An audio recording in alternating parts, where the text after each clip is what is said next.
Makikita niyo dito sa video, oh. Grabe na-compress sila guys, aray. Grabe.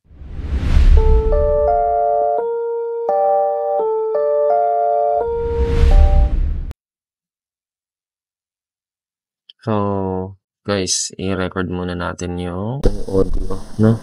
By the way, what's up guys? This is Mystery and today, pag-uusapan natin yung isang video na nagsisirculate online which is sobrang nakakalungkot dahil merong tayong mga kapatid na humanaw dahil sa negligence ng isang driver, no?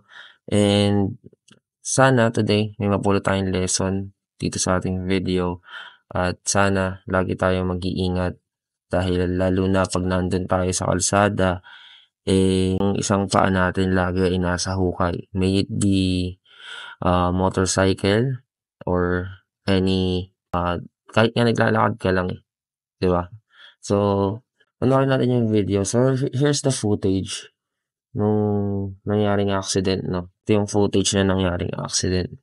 So, makita nyo dyan sa inyong mga screen play natin. So, papansin nyo, ito yung bus, di ba? Ayan, no? Then all of a sudden, boom! Grabe. Sobrang lakas ng impact. Even yung truck na sobrang bigat ng truck na yan. And meron pa dun sa harap niya. Considering na meron pa dun sa harap niya na na dalawang kotse. Sobrang lakas talaga ng impact. And sabi doon sa mga balita, nakatulog daw yung driver.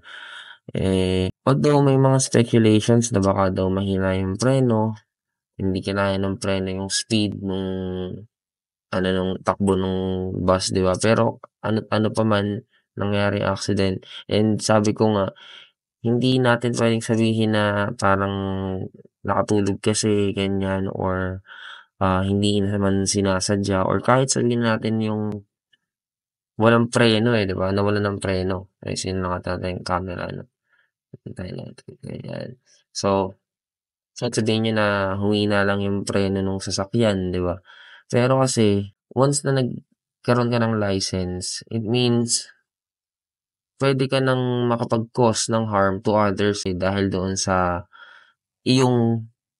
dahil doon sa yung kinuha naman ng license. Halimbawa, kumuha ka ng license para maging doktor or engineer. It is because pwede ka na makapag-cause ng harm if hindi mo na-execute ng tama itong iyong profession, di ba? Ganon din tong pagdadrive. So, hindi ko masasabi na valid yun na sobrang pagod or nakatulog. Never valid yun dahil, syempre, we should always be a responsible na driver. So, kitang-kita nyo naman dito sa video, guys, to. Grabe. Sobrang laki ng allowance niya eh. And, I don't think na, na talagang nawalan to ng preno. Kasi, sa nga, sabi niya, nakatulog siya, diba? So, ayun. So, meron pa ditong video eh. Pakita ko sa inyo ibang video. Hindi yan. Ito. So, ito yung aftermath nung nangyari. So, ito na yung pangyayari after. Ayan. Grabe talaga. Ang lala. Sobrang lala ng nangyari na to. And, condolence dun sa family ng mga nasalanta nitong trahedya, no? Meron pa isang video dito, makikita nyo, grabe talaga to. Nandun pa yung parang napipi talaga sila, na-compress sila. So ito, no? Diba?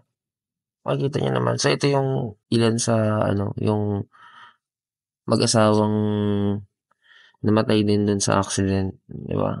Super sad natin. Alam ko meron pang bata na naulila. I don't know if siya yun, pero parang 2 years old pa lang yung bata. Grabe. Gahing Solid North, nako, grabe.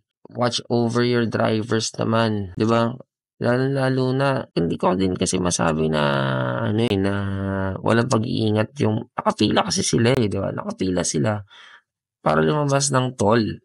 So, parang, I don't think there's much you can do about it, di ba? Talagang waiting ka sa line eh. Talagang accident ito pero talagang ano 'to, kapabayaan 'to nung driver na 'to, Solid North, ano ba 'yan, grabe.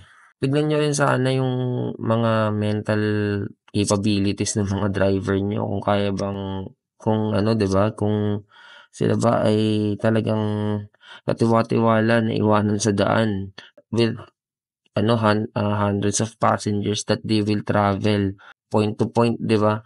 Lalo na 'yan, grabe 'to. Makikita niyo dito sa video, oh. Grabe na-compress sila guys, aray. Grabe. Ay naku, breaks my heart to even to watch this. So yun, ay, ano masasabi ko dito? Sana, yun nga unang-una dun sa mga bus companies or truck companies, if you are gonna hire drivers, no, check niyo rin yung mental capabilities nila, no, yung pag-iisip nila, 'di ba? Ano ba yung mga well-being din nila, 'di ba? If there's something na ano kasi it could matter, 'di ba?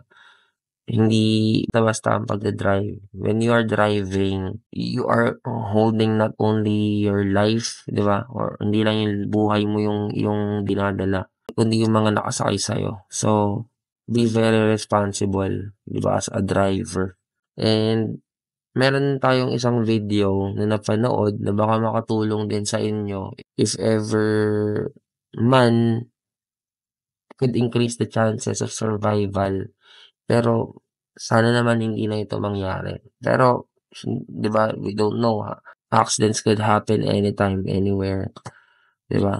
So, ito, ayan guys. So, ayan. Ito yung video. So, ang ginawa niya, ito yung nangyari. So, ito yung pwede natin gawin para mas ma-increase yung chance natin to survive this type of accident.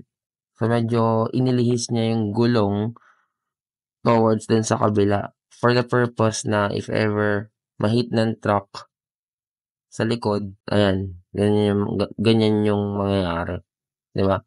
So, it could increase our chances of survival sa mga pagkakataon kagaya ng nangyari sa NLEX.